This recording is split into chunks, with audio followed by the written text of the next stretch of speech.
Este é o programa Classe Bíblica no Ar, é uma grande satisfação estar de volta. Estamos apresentando o curso História de Israel. Esta é uma abordagem nos livros históricos do Antigo Testamento. Nós vamos apresentar hoje a nossa aula de número 2, que tem como título O Período dos Juízes.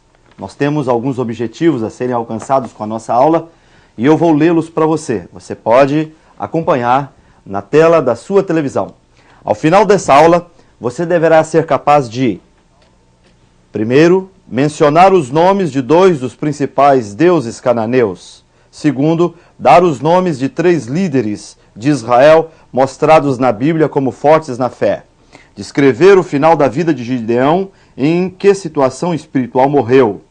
Quarto, mostrar de que maneira o Espírito Santo agia na vida de líderes como Jefté e Sansão, juízes de Israel na antiguidade. Quinto, destacar o principal incidente acontecido em Israel no período dos líderes fracassados na fé, conforme o texto 5. 6. Indicar os nomes dos 3 principais personagens da primeira história de Belém. Esses são os nossos objetivos. Nós vamos estudar, portanto, o período dos juízes. Os teólogos e estudantes da Bíblia denominam esse período de a judicatura de Israel. E antes de entrar nos nossos textos, propriamente dito, nós gostaríamos de fazer algumas colocações, nós gostaríamos de explicar algumas coisas a respeito deste livro do Antigo Testamento. Em primeiro lugar, o livro de Juízes é a principal ponte, é o principal elo de ligação entre Josué e os reis de Israel. O livro relata exatamente esse tempo histórico entre a morte de Josué e os reis de Israel. Ele registra uma história um tanto quanto turbulenta, que cobre exatamente o período em que politicamente Israel era governado por juízes. Normalmente nós datamos o período dos juízes de 1375 e 1050 a.C., portanto, 325 anos correspondem à duração do período dos juízes. Israel, naquele tempo, era organizado na forma de tribos. Eram 12 tribos confederadas. Há uma característica muito interessante nesse período, que é a falta de um governo. Segundo Juízes, capítulo 17, versículo 6, não havia um governante em Israel, não havia um rei, e cada um fazia o que parecia bem aos seus olhos fazer. Isso já dá uma característica de desordem e de caos presente na vida das pessoas no período dos juízes. Nós temos no relato desse livro 13 juízes. Alguns exerceram a sua judicatura simultaneamente a outros juízes, porque nem sempre, quando o texto fala de um juiz, isso quer dizer que ele exerceu liderança em todas as 12 tribos. Às vezes, em algumas tribos, enquanto que, simultaneamente, um outro juiz governava sobre outras tribos. O primeiro juiz de Israel foi Otiniel. O segundo foi Samuel. O livro é de autoria incerta. Não há como, de forma categórica, afirmar um nome como autor do livro. Entretanto, existe uma expressão no livro que indica que ele foi escrito após o estabelecimento da monarquia, isto é, após Saul. A expressão é: naqueles dias não havia rei em Israel. Quem disse isso estava partindo do ponto de que, quando ele se expressou desta forma, já existia rei em Israel. O Talmud, que tem a tradição judaica, dá a autoria de Juízes a Samuel. E eu creio pessoalmente, a maioria dos intérpretes da Bíblia, que isto é bastante possível, já que Samuel é o autor de outros livros de cunho histórico. Nós vemos que é de bom senso aceitar a autoria de Samuel para o livro de Juízes. Quanto ao propósito desse livro, gostaria de colocar duas coisas. Em primeiro lugar, ele fornece um relato da história de Israel na Terra Prometida. Isto é, o povo atravessou o Jordão, nós tivemos o período das conquistas com Josué, na morte de Josué, então inaugura-se o período dos juízes. Então é propósito do livro nos fornecer a história, nos fornecer os fatos, as circunstâncias em que 13 juízes governaram sobre Israel. O segundo propósito é mostrar o declínio moral e espiritual do povo de Israel e dos seus líderes após a sua entrada na Terra Prometida. Enquanto tinham Josué, o povo era de dura cerviz, era um povo complicado, mas aquele homem conseguia conduzir aquele povo a despeito de grandes problemas. Mas no período dos juízes, eles ficaram sem um governo, no sentido unilateral. E então a desordem tomou conta da vida do povo de Israel. O texto de número 1 da nossa aula tem como título Ciclo do Pecado. O avivamento experimentado no período de Josué, em que muitas conquistas foram adquiridas, passou. E agora o povo envolveu-se no pecado. A queda espiritual é a grande característica do período dos juízes. Haviam ali problemas fundamentais. Por exemplo, a falta de uma liderança temente a Deus. Se não haviam líderes que pudessem ser referências para o povo, isso quer dizer que no sentido coletivo o povo sairia pela tangente, praticando os maiores pecados contra o Senhor. E eu já me referi a Juízes 17:6, e nós encontramos também em Juízes capítulo 21, versículo 25, a seguinte expressão: cada qual fazia o que achava mais reto fazer. Logo, não havia uma orientação, não havia um padrão a ser seguido. As pessoas se guiavam a partir da sua índole, a partir das suas tendências, a partir daquilo que desejavam fazer. Essa era a primeira característica, que se constituía num problema fundamental. Em segundo lugar, as tribos de Israel passaram a ignorar as ordens divinas que haviam recebido e que era parte da tradição. Quando Josué substituiu a Moisés, uma das condições para que ele fosse bem-sucedido é que ele não se apartasse do livro desta lei, isto é, a palavra de Deus recebida dos lábios de Moisés. Entretanto, no período dos juízes, havia uma total ignorância a respeito da palavra do Senhor. Não era apenas uma questão de não ter um líder humano para conduzi-los. Eles estavam totalmente despreocupados quanto à direção, os propósitos e a vontade do Senhor para com as suas vidas. O terceiro problema fundamental fica por conta da fraqueza da fé daquele povo, que era resultante da ignorância para com a palavra de Deus. E nós podemos, nesse sentido, caracterizar o período de juízes como um período de profundas oscilações. Às vezes eles estavam lá embaixo na fé. Daqui a pouco Deus levantava um homem para libertá-los dos seus opressores. E então um grande avivamento tomava conta da nação e o povo, no sentido da sua comunhão com Deus, alcançava o topo, alcançava as posições mais elevadas. Mas, de repente, eles ignoravam outra vez a palavra do Senhor e caíam nas mãos dos seus opressores e iam outra vez a abismos mais profundos. Esta é a grande característica de juízes, a oscilação. E eu gostaria de partilhar com vocês um versículo que está em Juízes 2:19, que diz assim: falecendo o juiz, reincidiam e se tornavam pior do que seus pais. Essa expressão dá a característica de oscilação.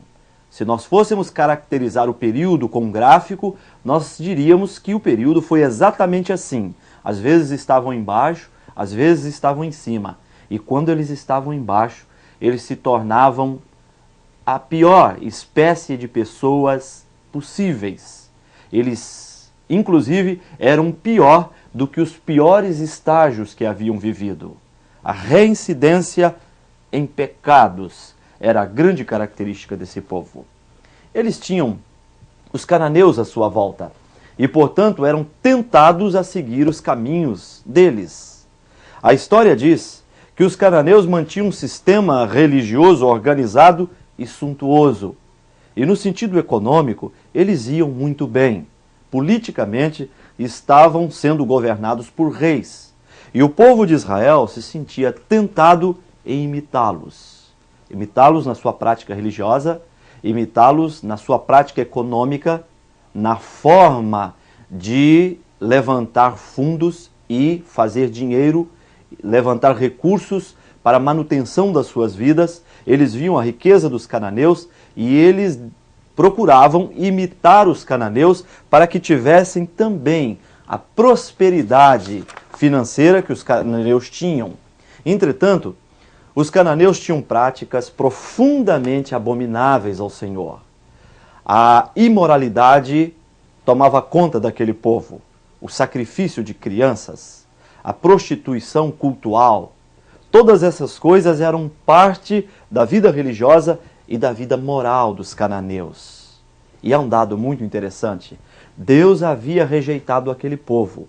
Logo, o povo que o Senhor havia escolhido não deveria se mirar nos cananeus, não deveria buscar neles referências para as suas vidas, mas pelo contrário, eles deviam obedecer a Deus e expurgar e expulsar os cananeus daquela terra, porque o Senhor lhes havia preparado aquele lugar para que ali eles se estabelecessem enquanto nação.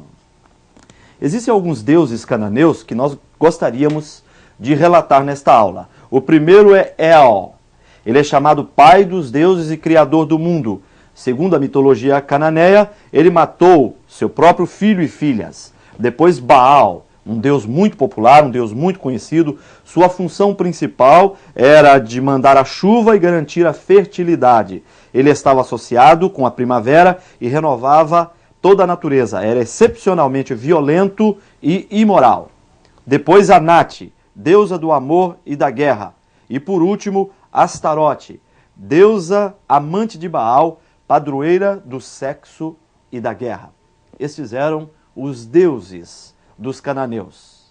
Eles praticavam um culto profundamente agressivo à santidade de Deus. O Senhor os havia rejeitado e estava usando a nação de Israel para expulsá-los daquela terra e estabelecer uma religião que fosse realmente colocar um vínculo real entre o povo e o seu Deus. Havia então um ciclo vicioso de pecado entre os juízes. Eles reincidiam constantemente. As palavras que designam melhor esse ciclo são: primeiro, repouso; segundo, recaída; terceiro, ruína; quarta, arrependimento; quinta, restauração; sexta, repouso. Era um ciclo permanente. Às vezes eles estavam em repouso, outras vezes estavam em queda. E então alcançavam um avivamento. E quando se libertavam dos seus inimigos, de repente voltavam à prática de pecados e Deus permitia que eles se tornassem escravos das nações vizinhas. Um círculo vicioso. A palavra é muito característica para designar algo totalmente negativo. O povo não conseguia alcançar um nível espiritual que quebrasse esse ciclo, que quebrasse essa rotina. O texto 2 da nossa aula tem como título Líderes Fortes na Fé. Nós vamos dividir os juízes de Israel exatamente dessa forma: líderes fortes na fé, líderes vacilantes na fé, líderes fracos na fé e líderes fracassados na fé.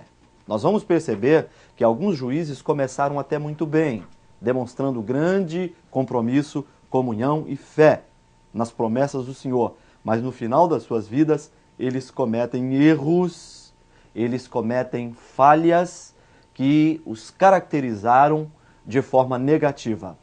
Nós vamos começar listando Otiniel. O seu nome significa homem poderoso de Deus. nós temos apenas 3 versículos em Juízes. No capítulo 3, versículos 9, 10 e 11, que designam este homem. Ele tinha algumas características fundamentais. Em primeiro lugar, era alguém de uma coragem contagiante. Em segundo lugar, Otiniel tinha uma grande capacidade de lutar. Ele não era apenas corajoso, mas ele era um homem hábil, ele era um homem que tinha uma grande capacidade, uma grande destreza para a luta. Em terceiro lugar, era submisso ao Espírito do Senhor. Nós vamos perceber nesses 3 versículos a expressão, veio sobre ele o Espírito do Senhor. E quando o Espírito do Senhor vinha sobre Otiniel, ele que era um homem de coragem contagiante, era um homem habilidoso na luta, os seus inimigos não poderiam resisti-lo. E ele conduziu a nação de Israel à libertação completa dos seus adversários. O segundo juiz, forte na fé, foi Eude. Nós encontramos a história dele em Juízes capítulo 3, versículos 12 e versículo 30. Eude era da tribo de Benjamim, era um homem canhoto. Isso trazia alguma vantagem para ele, porque normalmente os inimigos esperavam que o seu oponente sacasse a arma com a mão direita. Desta forma, Eude poderia surpreender o seu inimigo.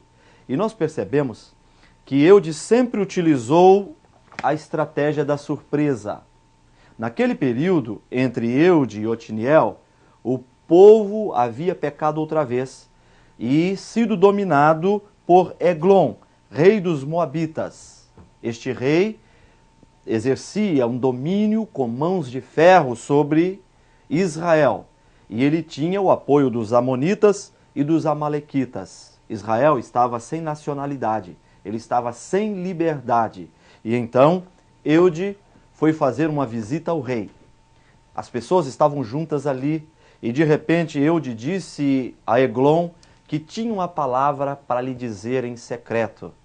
O rei então pediu que todos saíssem. E quando todos saíram, Eude se aproximou dele e disse que tinha uma palavra do Senhor. O texto diz que Eglon era um homem gordo. E Eude sacou do seu punhal e matou aquele rei. Saiu, fugiu, as pessoas que estavam do lado de fora entraram e perceberam que o rei estava morto. Na verdade, Eude, ao sair, trancou a porta. Eles demoraram algum tempo para ter acesso ao aposento do rei. E quando eles chegaram ali, Eude já havia fugido, já havia se distanciado e, ao mesmo tempo, organizou Israel em companhias para a luta e então venceram seus adversários. Eude foi um líder forte na fé. Nós podemos questionar a estratégia que ele utilizou para vencer Eglon. Ele utilizou da mentira. O que ele disse não era realmente verdade e ele escondia a sua real intenção no coração, que era matar o rei e posteriormente vir com os soldados de Israel e então alcançar uma liberdade completa do domínio de Eglon, do domínio dos Moabitas, Amalequitas e Amonitas. O terceiro rei foi Sangar. O texto de Juízes utiliza apenas um versículo, no capítulo 3, versículo 31, para falar de Sangar. Entretanto, nós inferimos do texto que ele foi um juiz forte na fé, um homem bom e piedoso. Israel, no seu período, alcançou bonança e tranquilidade. O texto 3 da nossa aula tem como título Líderes Vacilantes na Fé. Você pode encontrá-los em Juízes capítulo 4 até o capítulo de número 8. Nós vamos destacar praticamente 3. Baraque e Débora, que exerceram uma judicatura simultânea, e Gideão. Vamos começar com Baraque e Débora. Essa mulher trouxe uma palavra do Senhor a Baraque dizendo que Deus concederia a Israel livramento por seu intermédio. Entretanto, você pode perceber no texto do capítulo 4 e do capítulo 5 que Baraque, ele temeu e ele condicionou a sua ida à batalha à presença de Débora. Ele iria se ela fosse com ele. E imediatamente ela lhe entregou uma outra profecia, dizendo que eles venceriam sim os seus adversários, mas que Baraque não receberia a honra pela vitória. A honra seria dada a uma mulher. E aconteceu justamente assim. A batalha foi travada. Israel estava vencendo.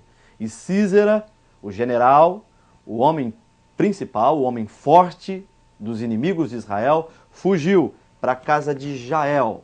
Jael era uma mulher, esposa de Eber, o queneu. E ali ele dormiu. Ele pediu para descansar e caiu em sono profundo. Então Jael pegou uma estaca da sua tenda e cravou na fronte de Sísera, o grande inimigo de Israel. A profecia estava se cumprindo. É interessante que quando ela foi entregue, a nossa visão volta-se para Débora, é o que imaginamos. Ela seria honrada pela vitória que Israel iria alcançar. Entretanto, a mulher honrada seria outra, seria Jael, a que praticamente definiu a vitória de Israel sobre os seus inimigos naquela situação. O segundo juiz foi Gideão. Este homem é de suma importância entre os juízes de Israel. O Senhor o chamou para que ele libertasse o seu povo. E ele mostrou-se profundamente inseguro e duvidoso. E Deus então lhe deu alguns sinais de que ele deveria assumir a liderança do povo de Israel. Deveria conduzir aquela nação à liberdade política e ao culto real ao Senhor. E a Bíblia diz que Gideão, em primeiro lugar, ao assumir a sua função, quebrou todos os deuses estranhos e fez uma verdadeira revolução, uma verdadeira limpeza na vida do povo de Israel, impedindo-os de cultuar aos deuses pagãos dos cananeus. O nome Gideão significa cortador, e a história dele encontra-se entre o capítulo 6 e o capítulo de número 8. Existe um fato na vida de Gideão que merece destaque. Ele iria para uma grande batalha, e a Bíblia diz que os seus inimigos eram como um mar, como a areia do mar. E de repente, ele estava ali com todos os seus soldados, mas o Senhor lhe disse que era muita gente para aquela batalha. Então ele começou a fazer uma seleção, e praticamente 2 critérios foram utilizados. No primeiro, ele permitiu que todos os que se sentissem temerosos em lutar, que poderiam retroceder, que poderiam voltar. E aí, milhares do povo de Israel se acovardaram, retornaram para suas casas. Por último, ele levou o povo a uma água, e ali ele ficou observando quando os seus soldados bebiam daquela água. E então aqueles que lambiam como cachorro a água, ele separou de um lado, e os que se abaixavam para beber, ele colocou de um outro lado. E ele escolheu exatamente aqueles que não se abaixavam, mas de uma forma vigilante, prudente, bebiam água. Eles matavam a sua sede sem perder a perspectiva, a visão do adversário. Então, com estes homens, que representavam um número de 300, Gideão foi à luta. E aconteceu um grande milagre.